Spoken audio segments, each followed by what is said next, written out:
অপরাধ করেছে, ইসলামের বিরোধী কোনো কাজ করেছে, নিজে নেতা, নিজে মাতব্বর, নিজের ভাতিজা, নিজের চাচা, নিজের ছেলে অন্যায় করেছে, যেই কাজটা করলে শরীয়তের বিধান হাত কেটে দেওয়া বা বিধান বাস্তবায়ন করা, এটা তারা করতো না।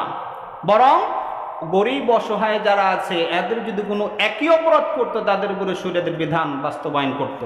আল্লাহর পয়গম্বর বলেন, এই নীতি আগের ছিল, বনী ইসরায়েলের ভিতরে ছিল, তো আমাদের পূর্বেও ছিল, এবং তাদেরকে আল্লাহ তাআলা ধ্বংস করে দিয়েছেন। তোমরা কি চাও যে আল্লাহ তাআলা তোমাদেরকে ধ্বংস করে দিই? বলতেছে, ইয়া রাসূলুল্লাহ, আমরা চাই না। এইখান থেকে একটা মেসেজ বোঝা যায়,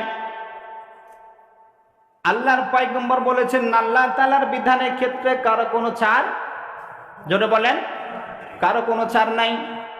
যারা নেতৃস্থানীয়, যারা নেতৃত্ব দেয়, নিজের ভাতিজা, নিজের ছেলে যদি ইসলাম বিরোধী কাজ করে, বাবা যদি বিচারক হয়, তার জন্য ন্যায় বিচার প্রতিষ্ঠা করা, এটাই মুসলমান।